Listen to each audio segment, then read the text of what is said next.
नमस्कार, greater Jammu virtual में आपका स्वागत है। मैं हूं आपके साथ रोमी केतनी और लेकर हाजिर हूं 1 to 1 का प्रोग्राम।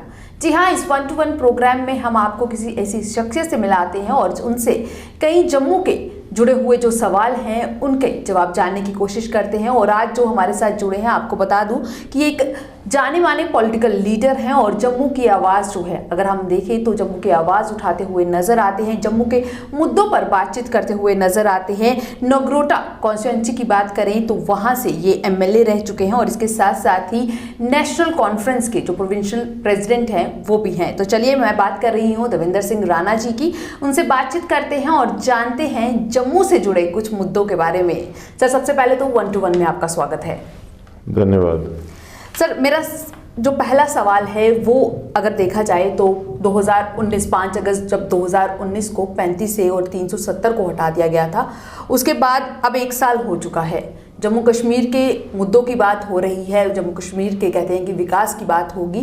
तो मेरा सवाल ये है कि अगर हम देखें लद्दाख, जो कि पहले यूटी नहीं था, जम्मू कश्मीर का ही हिस्सा था, वहाँ से जो लीडरशिप है वो अपने मुद्दों पर आवाज़ उठाती हुई नज़र आती है। कश्मीर की लीडरशिप जो है वो अपने मुद्दों पर आवाज़ उठाती हुई नज़र आती है। तो जम्मू की लीडरशिप का जो स्टांस है वो क्या है? देखिए, 5 अगस्त को 370 और 35 से जब हटाया गया जी, तो जम्मू के लोगों को एक एहसास दिया गया कि अब वो तरक्की की राह पे आगे बढ़ेंगे। बिल्कुल। और प्रगति जो है शील हो जाएगा जम्मू। लेकिन आज उसके बाद जो हालात बने, माफी चाहता हूं कि जम्मू आज सी क्लास बन गया है। ए शायद लद्दाख है, बी कश्मीर है और जम्मू सी। जहां तक 35A का सवाल है जी, महाराजा हरि सिंह बहादुर ने 1927 में एक स्टेट सब्जेक्ट का लॉ दिया, जो एक कब्ज था जम्मू कश्मीर और लद्दाख के लोगों के लिए। जी, और उसमें गारंटी किया गया था कि यहाँ के रहने वाले लोग जो हैं वही यहाँ पे नौकरी करेंगे और यहाँ के रहने वाले लोग जो हैं वही ज़मीन के मालिक होंगे।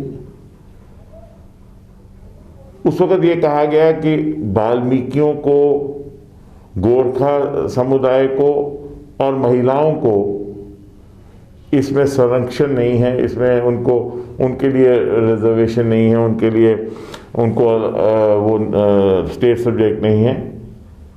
वो मैं समझता हूँ बहुत ज़रूरी था, लेकिन उसका प्रावधान भी 35A में था। इसलिए ये बहुत ज़रूरी है, कोई भी रद्द-बदल हो, जिस तरह नॉर्थ ईस्टर्न स्टेट्स में 371 के तहत, वैसे ही ख़ास तौर पे जम्मू संभाग के लोगों को तहफ़्फ़ुज़ देने के लिए, उनको इस बात का एहसास देने के लिए कि उनके राइट्स जो हैं उनसे छीने नहीं गए, मैं समझता हूँ कि जम्मू कश्मीर के लोगों को उनकी ज़मीनों पे और नौकरियों पे उनका हक मिलना चाहिए। जी। पिछले 5 साल में बेरोज़गार लोगों को उनकी नौकरियाँ नहीं मिल रही। किसी ने 50,000 नौकरी की बात की 5 अगस्त के बाद, जी, वो गोवा चले गए, गोवा से शायद मणिपुर चले गए।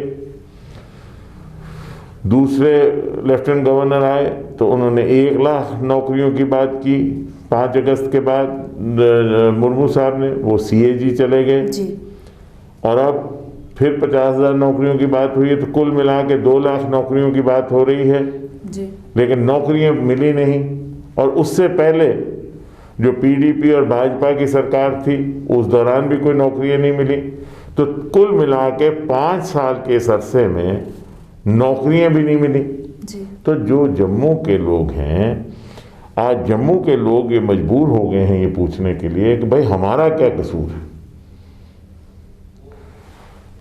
देखिए, डोडा हो, पुंछ हो, राजौरी हो, जम्मू हो, कठुआ हो, सांबा हो, रियासी हो, उधमपुर हो, यहाँ तो आतंकवाद भी नहीं है। फिर ये भी 2G के हवाले हैं, सिर्फ उधमपुर जो है। और आतंकवाद के ना होते हुए भी जम्मू संभाग ने हमेशा सेकुलरिज्म की एक मशाल बन के खड़ा हुआ।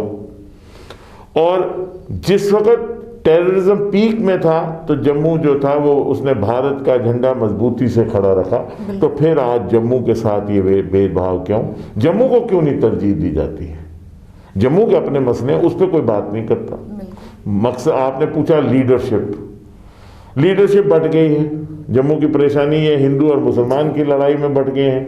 वो बट गए हैं राजपूत, ब्राह्मण, शेड्यूल्ड का, खत्री, महाजन, उसमें बट गए हैं। और उस वजह से वो एक होमोजीनियस वो नहीं बन रहा। और जम्मू की आवाज़ जो है वो आवाज़ होनी चाहिए डोडा की भी, वो पुंछ राजौरी की भी, सांबा की भी, कठुआ की भी। सिर्फ एक डिस्ट्रिक्ट की या एक तहसील की आवाज़ जो है उससे जम्मू संभाग नहीं, क्योंकि जम्मू संभाग जो है वो बाकायदा तौर पे एक सेकुलरिज्म, नेशनलिस्ट सेकुलरिज्म का जजीरा है जम्मू कश्मीर में। और उसने हमेशा सेकुलरिज्म की लॉ जो है वो जिंदा रखी। इसलिए जम्मू को उसका हक मिलना चाहिए और जम्मू को हक देना चाहिए जी। क्यों ना मिले? इस हालत में जम्मू क्यों दो है? वो कहते हैं कि साहब मैं लंबी बात होगी मेरी ये बात, क्योंकि आपका सवाल नहीं आया, लेकिन वो कहते हैं कि नहीं जी, जो कश्मीर की पार्टियां जब यहाँ थी उन्होंने इनके साथ भेदभाव किया जी। वो खत्म हो गई ना बात। आंकड़े देख लीजिए, आंकड़े आपको बताएंगे कि ज़्यादा नौकरियां जो हैं कांग्रेस और नेशनल कॉन्फ्रेंस और PDP के ज़माने में मिली बजाय इस वक्त जो मिल रही हैं। आंकड़े देख लीजिए कि रोज़गार कितना मिला। वो कहते हैं जी रोज़गार जो मिला गलत मिला या सही मिला, जिन्होंने गलत दिया उनको फांसी लगाई।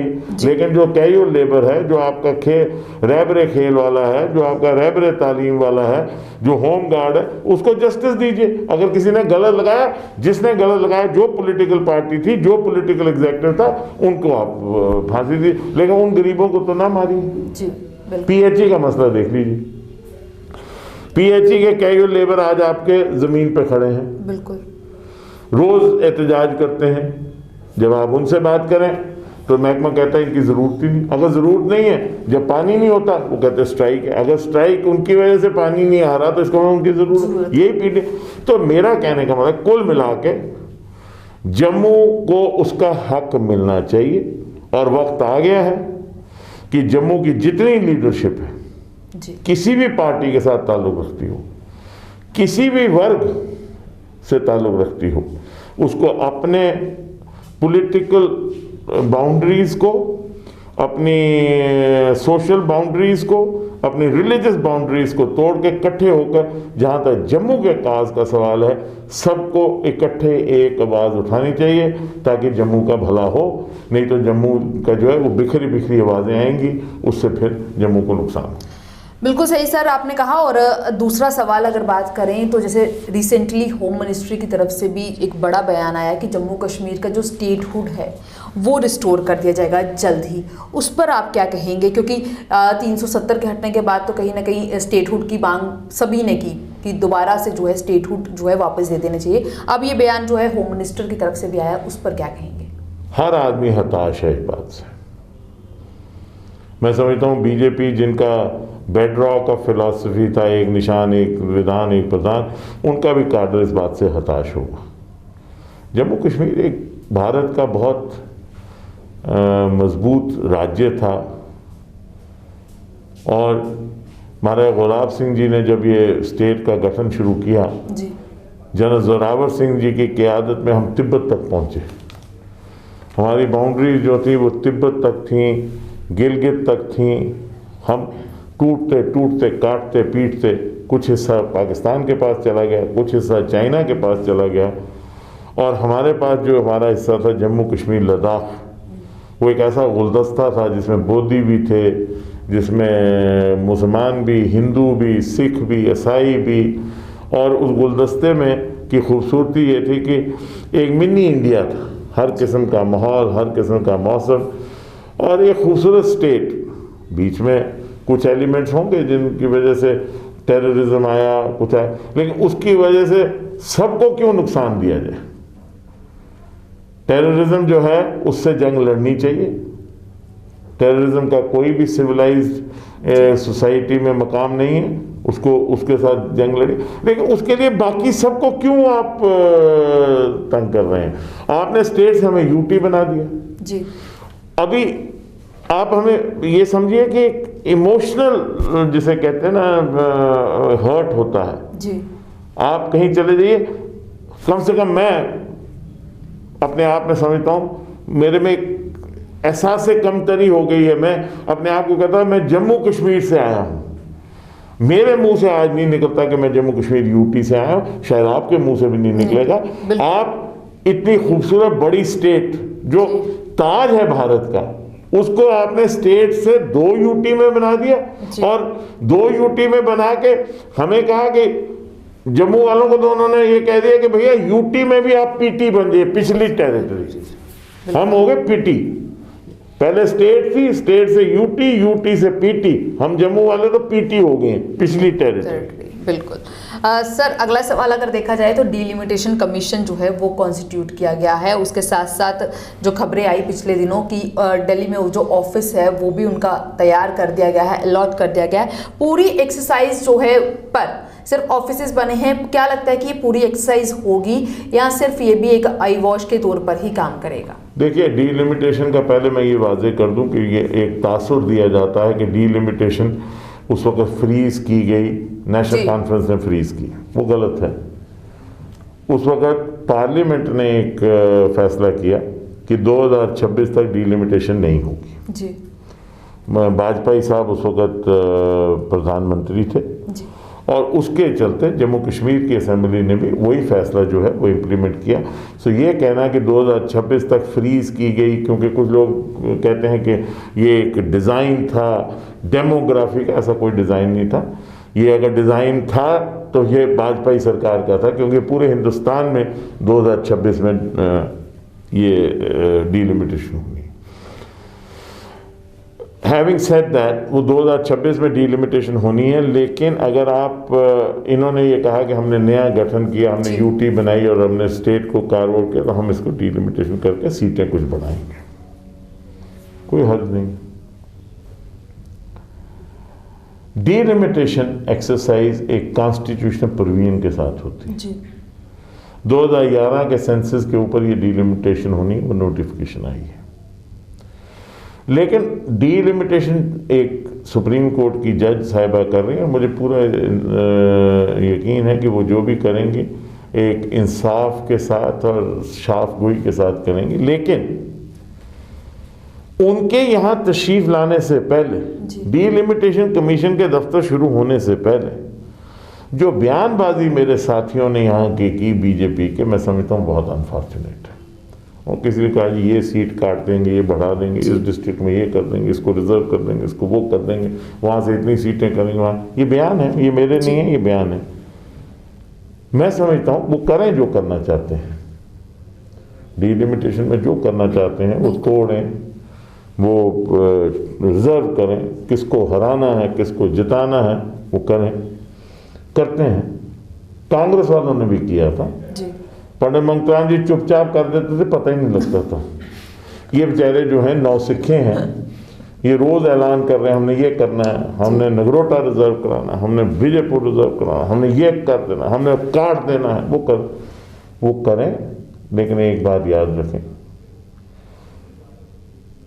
जमहूरियत में मंबा जो है वो लोग हैं। माफी चाहता हूं, लोग जहां प्रधानमंत्री मोदी जी के साथ होंगे और उनकी बात को सुनते हैं, जम्मू की ग्राउंड पे, क्योंकि मैं ज़मीन पे घूमता हूं, जम्मू के लोग जम्मू के भाजपा के लीडर्स के बहुत सख्त इस वक्त खिलाफ हैं। और मैं नहीं जानता कि डीलिमिटेशन कैसे इनकी मदद करेगी। और ये जो जनरल एक परसेप्शन है कि मोदी साहब आएंगे और वो कर लेंगे, मोदी साहब पार्लियामेंट में ज़रूर असर करेंगे, पर मैं समझता हूँ ये मोदी साहब का भी नुकसान कर रहे हैं। उनकी छवि पे जीते हैं और चूंकि लोगों का ये भला नहीं कर रहे और लोगों के साथ इनका कोई कनेक्ट नहीं है और लोगों की बात ये नहीं कर रहे, लोगों के बीच में ये नहीं है, लोगों के साथ इनका डिस्कनेक्ट हो गया है, लोग इनके साथ आइडेंटिफाई नहीं कर रहे, लोग इनसे नाराज हैं, तो मैं समझता हूं ये सबसे बड़ी डिससर्विस ये मोदी साहब को ज्यादा कर रहे हैं बजाय किसी और को। अगले सवाल की बात करें तो ये रोशनी एक्ट से जुड़ा हुआ है। जो रोशनी एक्ट की, अगर सबसे पहले तो मैं चाहूँगी हमारे व्यूवर्स को बता दें कि रोशनी एक्ट कुछ नया एक्ट तो नहीं लागू किया गया है, ये नेशनल कॉन्फ्रेंस की सरकार द्वारा ही लागू किया गया था। और उस समय का अगर देखा जाए तो मुद्दा था कि वो जो ज़मीन एनक्रोच की गई है उसे दिया जाए, पैसे ली जाएं और उसके बाद जो है उससे जो बिजली है वो जनरेट की जाएगी, ताकि तभी इसे नाम दिया गया था सर रोशनी। बिल्कुल सही कह रही हूँ, ऐसा ही कुछ पूरा प्रावधान है? रोशनी एक्ट के बारे में मैं आपको बता दूं कि राठौर साहब ने अपनी बजट स्पीच में ये रोशनी एक्ट का प्रोविजन रखा था, लेकिन वो एक्ट जो था वो इम्प्लीमेंट नहीं हुआ क्योंकि उसके रूल्स नहीं बने। फिर गुलाम नबी आज़ाद साहब की जब सरकार आई तो ये एक्ट जो है ये इम्प्लीमेंट हुआ, इसके रूल्स बने और इसको एग्जीक्यूट किया गया। जहाँ तक रोशनी एक्ट का सवाल है, माननीय हाई कोर्ट जो है उन्होंने डिवीजन बेंच ने एक फैसला किया, हम उस फैसले का खैर मकदम करते हैं जी। और कंट्रोलर ऑडिटर जनरल साहब ने कुछ त्रुटियां बताई हैं जी, बिल्कुल मैं उनकी भी रिपोर्ट का आदर करता हूं और मैं ये समझता हूं कि अगर कंट्रोलर ऑडिटर जनरल साहब ने कोई शॉर्टकमिंग्स बताई हैं, वो शॉर्टकमिंग्स जो हैं उन पर बिल्कुल देखना चाहिए। और उससे भी अच्छी बात यह है कि जो हिंदुस्तान की सबसे प्रीमियर एजेंसी है सेंट्रल ब्यूरो ऑफ इंटेलिजेंस, उनको ये सौंपा गया सीबीआई को। मुझे पूरा यकीन है कि दूध का दूध पानी का पानी होगा। कुछ भी है, जो गलत है वो गलत है, जो सही है सही है, और गलत गलत होना चाहिए, सही सही होना चाहिए। उसमें ना तो पॉलिटिक्स होनी चाहिए, ना पॉलिटिकल वेंडेटा होना चाहिए, ना जो कुछ है कानून के सामने सब बराबर हैं। वो हाकिम हो या आम आदमी हो वो बराबर है। अगर किसी ने गलत किया है वो गलत है, अगर किसी ने सही किया वो सही है। और मुझे हाई कोर्ट का मैं जो फैसला है उसका खैर मकदम करता हूँ। और मैं लेकिन जी गरीब मार नहीं होनी चाहिए जी। कई बार ये होता है फैसला होता है जी, लेकिन जो बिग बेनिफिशरीज हैं उनको तो कुछ नहीं होता, गरीब आदमी मारा जाता है। बिल्कुल सही। तो वो नहीं होना चाहिए, जो जायज़ है, क्योंकि रोशनी एक्ट में गरीब आदमी को भी कहीं फायदा मिला है। जो हो सबके लिए बराबर होना चाहिए, और जो आदमी गलत है वो गलत है, जो सही है सही है, दूध का दूध पानी का पानी होना चाहिए। बिल्कुल सर। अगर जम्मू कश्मीर की बात करें तो जैसे हम पॉलिटिकल पार्टीज़ की बात करते हैं, पीडीपी का इन्फ्लुएंस हमने देखा है कश्मीर में है, नेशनल कॉन्फ्रेंस का जो इन्फ्लुएंस है जम्मू कश्मीर दोनों खित्तों में देखने को मिलता है, जम्मू में भी देखने को मिलता है, कश्मीर में भी, कांग्रेस का भी दोनों खित्तों में देखने को मिलता है। पर बीजेपी जो है वो एक पूरी जम्मू बेस्ड लीडरशिप है। जिस तरीके से आपने कहा भी कि कहीं ना कहीं मोदी साहब की वजह से उन्हें यहाँ पर सीटें मिली हैं, एक जो पूरा मत था वो मिला, पर कहीं ना कहीं अब बीजेपी जो है एक एजेंडा लेकर चल रहा है कि हम एक फुल मेजॉरिटी सरकार बनाएंगे और साथ ही साथ हिंदू सीएम लेकर आएंगे। उस पर आप क्या कहेंगे? देखिए, दो बातें हैं। जहाँ तक नेशनल कॉन्फ्रेंस का सवाल है, किसी को पसंद आए या ना आए, नेशनल कॉन्फ्रेंस का झंडा उठाने वाला एक आदमी आपको लखनपुर में भी मिलेगा, एक सादियाँ गागरिया में भी मिलेगा, एक आपको पाडर पे भी मिलेगा, एक पोगल परिस्तान में मिलेगा, एक गुरेज में मिलेगा, एक आपको तुर्तुक में भी मिलेगा, लद्दाख के उधर चढ़ के तुर्तुक में भी मिलेगा, एक आपको दक्षिण मरवा में भी मिलेगा। नेशनल कॉन्फ्रेंस एक वाहिद जम्मू कश्मीर की पार्टी है जिसका कार्डर पूरे के पूरे जम्मू कश्मीर और लद्दाख के हर हिस्से में आपको मिलेगा जी। और जहाँ तक बात रही बाकी तंजीमों की, मैं उसमें कोई राय नहीं करूँगा। हर आदमी का अपना अपना सफ़ीर होता है ऑपरेशन का। आपने फरमाया कि बीजेपी एक एजेंडा लेके चल रही है हिंदू चीफ मिनिस्टर। बिल्कुल। चीफ मिनिस्टर हिंदू हो मुसलमान हो उससे कोई फ़र्क नहीं पड़ता जी। कोई बात नहीं है हिंदू के चीफ मिनिस्टर बनने, कहीं कॉन्स्टिट्यूशन में नहीं लिखा है। तो बार बार ये कहना कि हिंदू चीफ मिनिस्टर, मैं ये समझता हूँ जम्मू कश्मीर एक बहुत खूबसूरत गुलदस्ता है जिसमें हर मज़हब के लोग रहते हैं, हर रंग व नस्ल के लोग रहते हैं, अलग अलग ज़ुबानों को बोलने वाले लोग रहते हैं। बजाय इसके कि हम इसको ये हिंदू मुसलमान की सियासत बनाएं, हमें सियासत वो करनी चाहिए कि जिससे जम्मू कश्मीर की तरक्की हो, जम्मू कश्मीर के नौजवान की तरक्की हो, जम्मू कश्मीर की बेहतरी हो, आपस में प्यार सद्भाव हो, आपस में अमन हो और शांति हो, एक दूसरे के साथ प्यार बढ़े, जम्मू और कश्मीर के बीच में अगर कोई खला है वो दूर हो, जम्मू ये ना समझे कि कश्मीर खा गया, कश्मीर ये ना समझे कि जम्मू खा गया। हिंदू अपने आप को महफूज समझे, मुसलमान अपने आप को महफूज समझे, सिख अपने आप को महफूज समझे, ईसाई अपने आप को महफूज समझे। हिंदू और मुसलमान को लड़ा के या हिंदू मुस्लिम सिख इत्तेहाद को तोड़ के अगर आप समझते हैं कि जम्मू कश्मीर मजबूत होता है तो जम्मू कश्मीर मजबूत नहीं होगा। और जम्मू कश्मीर की जियो स्ट्रेटेजिक जो लोकेशन और जियो पॉलिटिकल सिचुएशन जो है हमारे लिए बहुत लाजिम है भारत के लिए कि जम्मू कश्मीर मजबूत हो। जम्मू कश्मीर जितना मजबूत होगा उससे भारत भी मजबूत होगा और भारत हमारा देश है, भारत को मजबूत करना हमारा फ़र्ज़ है और उसके लिए जम्मू कश्मीर को मजबूत करना बहुत ज़रूरी है। ये फ़र्क नहीं पड़ता कौन चीफ मिनिस्टर बने, चीफ मिनिस्टर जो भी बने इफेक्टिव होना चाहिए। बिल्कुल। आप हिंदू चीफ मिनिस्टर कह रही हैं, ये मुसलमान चीफ मिनिस्टर का, उससे क्या होगा? अगर नालायक होगा तो नालायक होगा जी। आपने 25 एमएलए बनाए बीजेपी के और आपने कहा सब कुछ मिलेगा। आपके 2 डिप्टी चीफ मिनिस्टर्स थे जी। अगर आप मुतमईन है तो बिल्कुल मुतमईन हो जाइए, नहीं मुतमईन है तो आप सोच लीजिए, इससे कोई फर्क नहीं पड़ता। और जमहूरियत में हक है हर एक को। क्यों नहीं बन सकता हिंदू? हिंदू बन सकता है, कौन रोक सकता है? कहां रोका है कॉन्स्टिट्यूशन? हिंदू हो या मुसलमान हो, चीफ मिनिस्टर हो या मिनिस्टर हो या एमएलए हो, पंच हो, सरपंच हो या ब्लॉक डेवलपमेंट चेयरमैन हो जी। जो आदमी भी पब्लिक सर्वेंट है उसको पहले अपने ज़हन में रखना चाहिए कि वो नौकर है लोगों का जी। प्रॉब्लम ये है जिस वक्त कोई आदमी पंच, सरपंच, लकड़ पंच, खड़पंच बन जाता है, एमएलए बन जाता है, मिनिस्टर बन जाता है, चीफ मिनिस्टर बन जाता है, वो भूल जाता है बिल्कुल कि वो लोगों के पांव की धूल है।